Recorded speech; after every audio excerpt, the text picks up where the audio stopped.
Magandang gabi po ulit. Nasa session 3 na tayo. Ano ang nagpapatakbo ng buhay mo? Sa mga ngaral 4, verse 4, nakita ko ring ang tao ay nagpupunyagi upang mahigtan ang kapwa.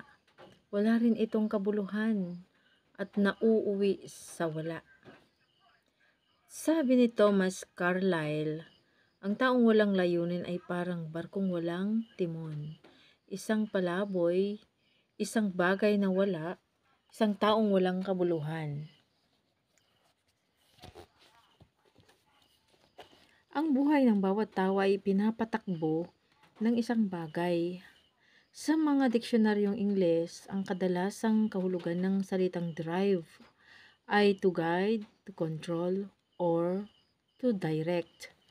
Ang katumbas naman ng mga salitang ito sa wikang Filipino ay gabayan, kontrolin, o pamahalaan. Nagmamaneho ka man ng kotse o nagmamartilyo o humahampas ng bola ng golf, isa lang ang ginawa mo. Ikaw ang gumagabay, kumokontrol at namamahala sa mga bagay na ito. Ano ang pwersang nagpapatakbo ng buhay mo ngayon? Sa mga sandaling ito, maaaring kontrolado ka ng problema, kabigatan sa buhay o mahalagang deadline. Pwedeng kontrolado ka ng isang mapait na alaala, ng isang bagay na malimit mong katakutan, o ng isang paniniwalang di mo namamalayang mayroon ka. May daan-daang mga pagkakataon, mga bagay na pinahalagahan, at mga emosyong maaring kumontrol o magpatakbo ng buhay mo. Narito ang 5 sa karaniwang nagpapatakbo ng buhay ng tao. Ano-ano itong mga 5 ito?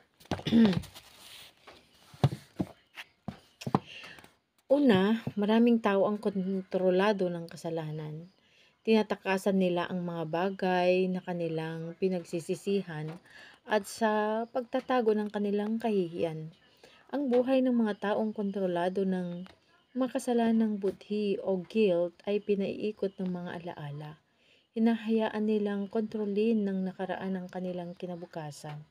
Hindi nila namamalayan ito pero madalas nilang parusahan ang kanilang mga sarili sa pamamagitan ng pagsabotahe ng sarili nilang tagumpay. Nang magkasala si Cain, inilayo siya ng kanyang kasalanan mula sa presensya ng Diyos. Sinabi ng Panginoon, bungkalin mo man ang lupang ito upang tamnan, hindi ka mag-aani. Wala kang matatahanan at magiging lagalag ka sa daigdig. Karamihan sa atin ay ganoon nga, naglalagalag sa buhay ng walang layunin. Tayo ay produkto ng ating nakaraan pero hindi tayo bilanggo nito. Ang layunin ng Diyos ay hindi kayang limitahan ng nakaraan mo. Ginawa niyang isang pinuno ang isang mamatay taong nagngangalang Moises. At ang isang duwag na nagngangalang Gideon ay naging isang matapang na bayani. Kaya kaya rin ng Diyos na gumawa ng mga nakamamanghang bagay sa iyong buhay.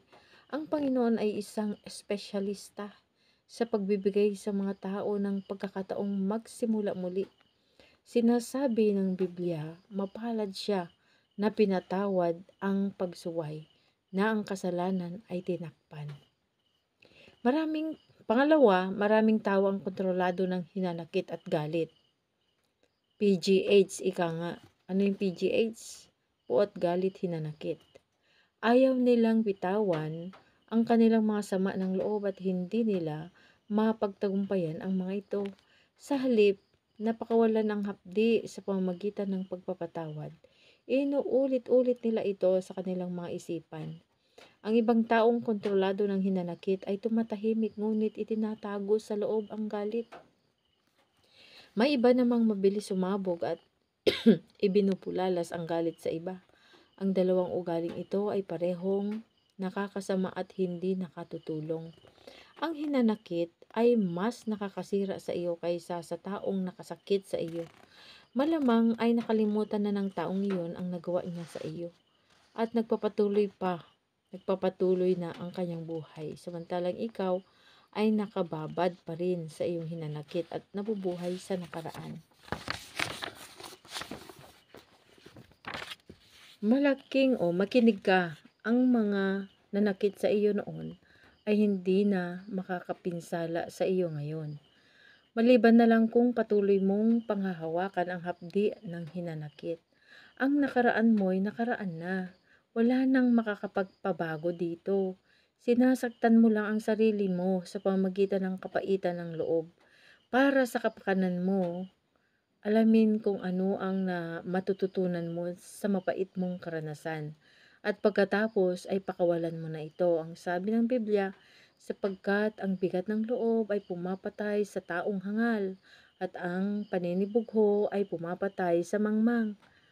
Pangatlo, maraming tao ang kontrolado ng takot. Ang kanilang pagkatakot ay maaaring resulta ng iba't ibang bagay. Isang karanasan, masakit at di malimutan, mga pag-aasam na di makatotohanan, o ang paglaki na sa isang pamilyang masyadong mahigpit. Pwede ring nasa lahi nilang pagiging matatakutin. Anuman ang sanhi ng kanilang takot, ang mga taong kontrolado nito ay nilalampasan ng mga magagandang oportunidad dahil ayaw nilang makipagsapalaran dahil sa pag-iwas sa peligro. Nananatili na lamang sila sa nakasayan at kasanayan na. Ang takot ay isang bilangguang gawa ng sarili. Kung magpapatali ka rito, hindi mo makakamtan ang kaganapan ng pagkataong hangad ng Diyos na mapasa iyo. Kaya kailangang labanan mo ang takot sa pamamagitan ng pananampalataya at pag-ibig. Ang sabi sa Biblia, walang takot sa pag-ibig, kundi ang sakdal na pag-ibig ay nagpapalayas ng takot, sapagkat ang takot ay may kaparusahan at ang natatakot ay hindi pa pinasasakdal sa pag-ibig. Pang-apat, maraming tao ang kontrolado ng materialismo. Ang pagkakaroon ng maraming bagay ang nagiging pangunahing layunin ng kanilang mga buhay. Ang pwersang nagtutulak sa isang tao para maghangad ng maghangad ay ang maling paniniwalang kapag mas marami ang ari-arian mo, magiging mas masaya ka, mas importante at mas magkakaroon ng seguridad. Ang tatlong ito'y hindi totoo. Panandali ang kaligayahan lang ang naiibigay ng mga ari-arian. Dahil hindi nagbabago ang mga material na bagay, nagsasawa rin tayo sa mga ito. Pagkatapos ay maghahangad na naman tayo ng mas bago't higit na magandang version nito. Mali rin ang paniniwalang kapag mas marami ang naipundar ko ay mas magiging importante ako. Ang halaga ng iyong sarili o self-worth at ang halaga ng lahat ng iyong mga ari-arian ay hindi magkapareho. Ang halaga mo ay hindi nakabatay sa mga mamahaling gamit na pag-aari mo. Sinasabi ng Diyos na ang pinakamahalagang bagay sa buhay ay hindi material. Ang madalas paniwalaan ng tao tungkol sa pera ay ito: kung mas marami ang pera mo, mas magkakaroon ka ng seguridad. Ito'y mali. Ang kayamanan ay maaaring mawala kaagad. Sanhi ng maraming bagay na hindi mo kayang kontrolin. Ang tunay na seguridad ay matatagpuan lamang sa kaisa-isang bagay na hindi maaaring agawin sa iyo ni naman, ang iyong relasyon sa Diyos. Panglima, maraming tao ang kontrolado ng paghahangad na magustuhan ng ibang tao. Hinahayaan nilang ang kanilang mga buhay ay pangunahan ng mga inaasahan o expectations ng kanilang mga magulang, asawa, anak, guro o kaibigan. Marami ang nasa hustong gulang na subalit nagpupulit pa ring pasiyahin ang kanilang mga magulang. Kahit na parang imposible itong gawin, ang iba naman ay pinangungunahan ng hangaring maibigan sila ng kanilang mga kauri at laging nag-aalala tungkol sa iisipan ng iba. Sa kasamaang palad, ang mga may hilig sumunod sa pulutong ang siyang nawawala. Hindi ko alam ang lahat ng susi sa tagumpay, subalit ang isang susi sa kabiguan ay ang magpumilit na magustuhan ka ng lahat ng tao. Ang magpapakontrol sa opinyon ng iba ay isang garantisadong paraan para hindi mo makita ang layunin ng Diyos sa buhay mo. Ang sabi ni Jesus, walang makapaglilingkod ng sabay sa dalawang Panginoon, sapagkat Kapuputan niya ang isa at ibigin ang ikalawa. Paglilingkuran ng tapat ang isa at hahamakin ang ikalawa. May iba pang mga pwersang maaring magpatakbo ng buhay mo, subalit ang lahat ng ito ay papunta lamang sa iisang malungkot na katapusan. Ang kakayang hindi nagamit, tensyon o stress na hindi kailangan, at buhay na hindi ganap. Ipapakita sa iyo ng 40 araw na paglalakbay na ito kung paano magkakaroon ng buhay na may layunin o purpose-driven life. Isang buhay na ginagabayan, kinokontrol at pinamamahalaan ng Diyos. Walang ibang mas mahalaga kaysa sa malaman mo ang mga layunin ng Diyos sa iyo para sa iyong buhay, at wala ring makapagpuno sa kawalan ng kaalaman tungkol dito. Hindi ito mapupunan ng tagumpay, kayamanan, kasikatan o kasiyahan. Ang buhay na walang layunin ay paggalaw na walang kahulugan, aktibidad na walang direksyon, at mga pangyayaring walang dahilan. Ang buhay na walang layunin ay walang kabuluhan, hamak at walang patutunguhan. Ano ang mga benepisyo ng pamumuhay ng may layunin? Titignan natin yung mga may 5 napakagandang benepisyong makukuha mula sa pamumuhay ng may layunin. At una,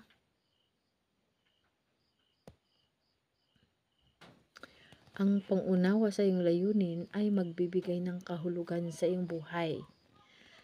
Nilikha tayo upang magkaroon ng kahulugan. Gusto nating madiskubre ang kahulugang ito. Kaya pati ang mga kaduda-dudang paraang katulad ng astrolohiya o pagpunta sa mga manghuhula ay sinusubukan ng marami. Kapag may kahulugan ng buhay, makakaya mong tiisin ang kahit anong bagay. Ngunit kung walang kahulugan ng buhay, ni isa ay wala kang matitiis. Isang binatang humigit kumulang ay 20 anyos ang nagsulat ng ganito: "Pakiramdam ko'y bigo ako dahil ang pinagsusumikapan kong abutin ay di naman malinaw sa akin. Ang alam ko lang gawin ay ang makaraos sa araw-araw. Balang araw, kapag natuklasan ko na ang aking layunin, saka ko lamang mararamdaman na nagsisimula na akong mabuhay." Kung wala ang Diyos, walang layunin ang buhay. Kung walang layunin, ang buhay ay walang kahulugan. At kung walang kahulugan, walang kabuluhan at pag-asa ang buhay. Sa Biblia, maraming nilalang ang nagpapahayag ng kawalang pag-asang ito. Sa Isaias ay dumaing ng ganito: "Ngunit ang tugon ko, ako ay nabigo sa aking pagsisikap. Hindi nagtagumpay gayong ibinuhos ko ang aking lakas. Gayunmay, itinitiwala ko kay Yahweh ang aking kalagayan, na ako'y gagantimpalaan sa aking nakayanan." Si Job ay nagsabing, "Ang aking mga araw ay matulin kaysa paghabi ng manghahabi, nagwawakas ng walang pag-asa, at kinasusuklaman ko ang aking buhay. Ayaw kong mabuhay magpakailanman. Hayaan mo akong mag-isa, sapagkat ang aking mga araw ay parang isang hininga." Ang pinakamalaking trahedya ay hindi ang kamatayan, kundi buhay na walang layunin. Ang pag-asa ay kasing importante ng hangin at tubig sa iyong buhay. Kailangan mo ng pag-asa para mapagtagumpayan ang anumang bagay. Natuklasan ni Dr. Bernie Siegel na kaya niyang hulaan kung sino sa kanyang mga pasyenteng may kanser ang gagaling. Sila'y isa-isa niyang tinanong ng, "Gusto mo bang mabuhay hanggang sa edad na 100?" Ang mga pasyente niyang may malalim na pagkaunawa sa layunin ng kanilang buhay ay sumagot ng, "Oo, sila ang may mas malaking pag-asang mabuhay." Ang pag-asa ay nagmumula sa pagkakaroon ng isang layunin. Kung naramdaman mo na ang mawalan ng pag-asa, huwag kang sumuko. Kahangahangang mga pagbabago ang mangyayari sa buhay mo kapag nagsimula kang mamuhay ng may layunin. Sinasabi ng Diyos, "Sapagkat nalalaman ko ang aking mga panukala para sa inyo, mga panukala para sa ikabubuti at hindi sa ikakasama, upang bigyan kayo ng kinabukasan at ng pag-asa. Maaaring nahaharap ka sa isang sitwasyong mukhang imposible, subalit ang sinasabi ng Biblia, gayon sa Kanya na makakagawa ng higit na sagana kaysa lahat ng ating hinihingi o iniisip, ayon sa kapangyarihang gumagawa sa atin.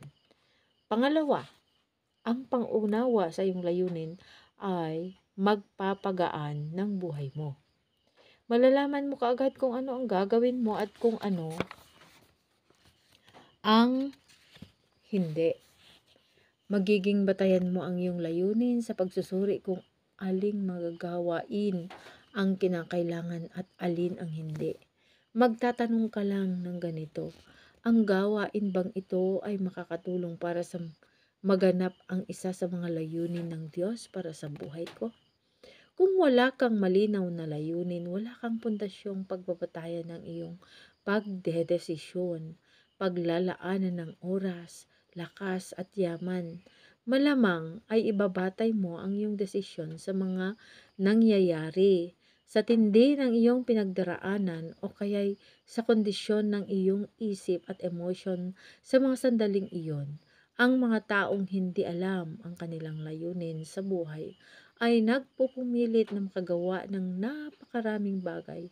Ang resulta nito'y tensyon o stress, matinding pagod at pag-aaway. Imposibleng magawa mo ang lahat ng gustong ipagawa sa iyo ng iba. Ang oras mo ay sapat lang para gawin ang kalooban ng Diyos. Kung pati ito ay hindi mo rin magampanan, posibleng nagpupumilit kang gumawa ng higit pa sa ipinagagawa sa iyo ng Diyos. O baka naman sobra ang panonood mo ng telebisyon. Ang pamumuhay ng may layunin ay nauuwi sa mas simpleng uri ng pamumuhay at mas matinong schedule. Ang sabi sa Biblia, may nagkukunwaring mayaman, subalit wala naman. May nagpapanggap na dukha, gayon may napakayaman. Ito rin ay nagdadala ng katahimikan ng pag-iisip. Iyong iingatan siya sa lubos na kapayapaan na ang pag-iisip ay sumasa iyo sapagkat siya ay tumitiwala sa iyo. Pangatlo, ang pangunawa sa iyong layunin ay nagbibigay ng focus sa iyong buhay.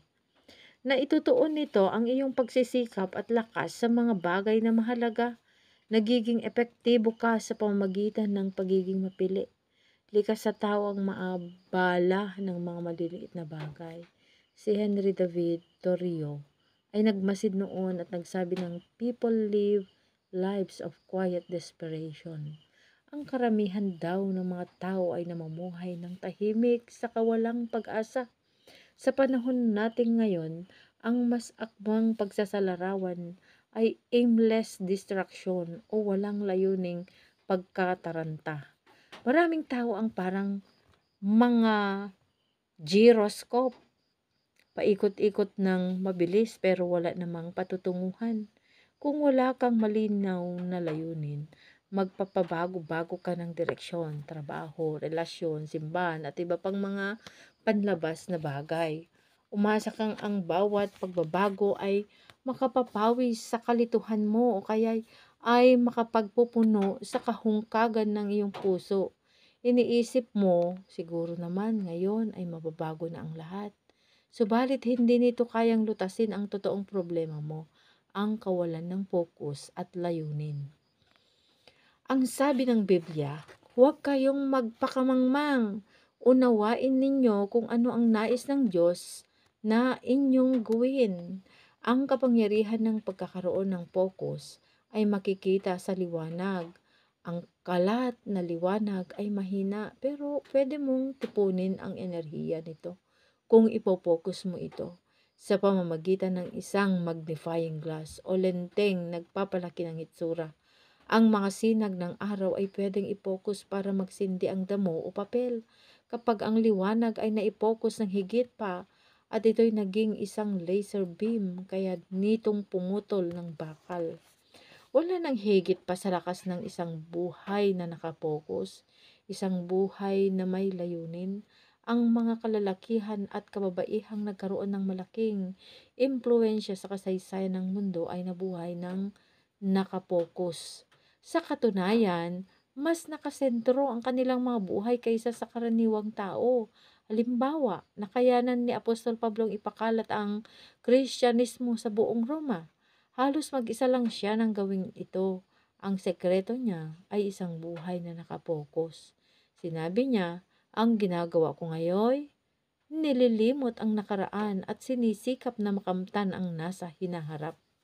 Kung gusto mo ng buhay na may kapangyarihan, i-focus mo ito. Huwag ka nang mag-aksaya ng panahon sa mga maliliit na bagay. Huwag mong piliting gawin ang lahat. Bawasan mo ang mga ginagawa mo. Tanggalin ang iba pang mga aktibidad mo. Kahit na magaganda rin ito at gawin lang ang mga bagay na pinakaimportante. Huwag mong ipagkakamali ang dami ng aktibidad sa pagiging mabunga. Pwede kang maging abala pero walang layunin. Ano ang saysay ng ganoon? Ang sabi ni Pablo, kaya nga tayong mga nasa hustong gulang ay magkaroon ng parehong kaisipan. At kung iba ang iyong iniisip tungkol sa anumang bagay, ito rin ay ipahahayag sa inyo ng Diyos. Pang-apat, ang pag-unawa sa iyong layunin ay nagbibigay ng motibasyon. Ang motibasyon sa buhay mo, ang layunin ay laging nagbubunga ng labis na sigla at sigasig, walang nakapagpasigla ng tulad ng isang malinaw na layunin. Sa kabilang banda, namamatay ang kasiglahan kapag walang layunin. Pati ang simpleng pagbangon sa umaga ay nagiging mabigat. Ang walang kabuluhang pagtatrabaho, hindi ang sobrang pagtatrabaho, ang siyang nakapagpapagod sa atin, umuubos ng ating lakas at nagnanakaw ng ating kalagalakan. Si George Bernard Shaw ay nagsulat ng ganito, ito ang tunay na kagalakan ng buhay. Ang ibuhos mo ang iyong sarili para sa isang layuning alam mong napakahalaga. Ang maging isang malakas na persa ng kalikasan sa halip ng isang maliit, pabigla-bigla't makasariling bunton ng mga sakit at sama ng loob na palagi nagrereklamong ayaw ibuhos ng mundo ang kanyang panahon sa pagpapaligaya sa iyo. Panglima, ang pag-unawa sa iyong layunin ay maghahanda sa iyo para sa kawalang hanggan. Maraming tao ang nagbubuhos ang kanilang buhay sa paggawa upang makapag-iwan sila ng isang permanenteng pamana dito sa lupa. Gusto nilang maalala sila ng mga tao kapag patay na sila. Subalit ang talagang mahalaga ay hindi ang sasabihin ng iba tungkol sa iyo kundi ang sasabihin ng Diyos tungkol sa iyo. Hindi maunawaan ng marami ang katotohanan ng lahat ng bagay na nagawa ng isang tao ay nalalampasan din ng iba. Ang mga record na anumang paligsahan ay nasisira din. Ang mga reputasyon ay kumukupas at ang mga parangal ay nakakalimutan. Noong siya ay nasa kolehiyo pa, si James Dobson ay naghangad na maging kampiyon ng tennis sa kanilang eskwela. Labis siyang nasiyahan ng itanghal ang kanyang tropeyo sa kabinet na pinaglalagyan ng mga tropeyo ng eskwela. Pagkalipas ng ilang taon, ipinadala sa kanya ang tropeyong iyon sa pamagitan ng koreo. Natagpuan pala ang tropeyo sa isang basurahan nang ipaayos ang eskwela. Ito ang sinabi ni Jim. Pagdating ng panahon, ang lahat ng mga tropeyo mo ay ibabasura rin ng ibang tao. Ang mabuhay para makapag-iwan ng isang makalupang pamana ay isang hangaring kapos sa pananaw. Higit na mabuti ang ibuhos mo ang panahon sa pagbubuo ng isang pangwalang hanggang pamana. Hindi ka inilagay sa lupa para lamang maalala ng iba. Inilagay ka rito upang makapaghanda ka para sa kawalang hanggan. Isang araw ay tatayo ka sa harap ng Diyos at susuruin niya ng mabuti ang iyong buhay. Ito ang huling pagsusulit mo bago ka pumasok sa walang hanggan, ang sabi ng Biblia, sapagkat tayong lahat ay tatayo sa harapan ng hukuman ng Diyos.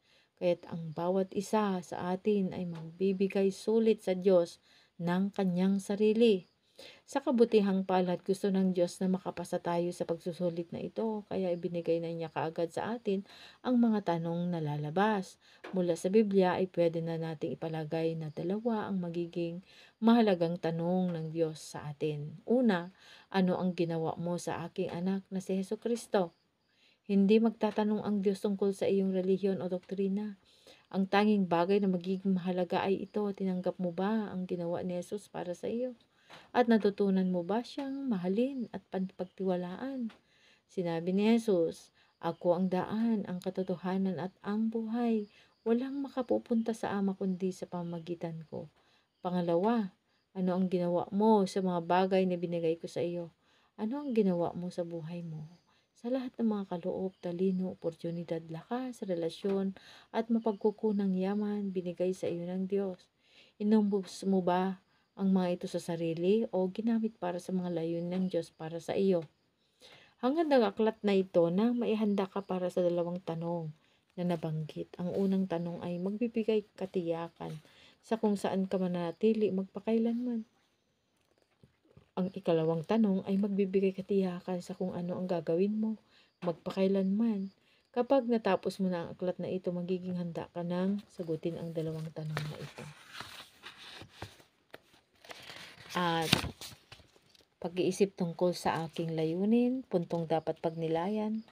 Ang daan tungo sa kapayapaan ay ang pamumuhay ng may layunin. Talatang dapat tandaan, iyong iingatan siya sa ganap na kapayapaan na ang pag-iisip ay nanatili sa iyo sapagkat siya ay nagtitiwala sa iyo. Isaiah 26 verse 3. Tanong na dapat pag-isipan.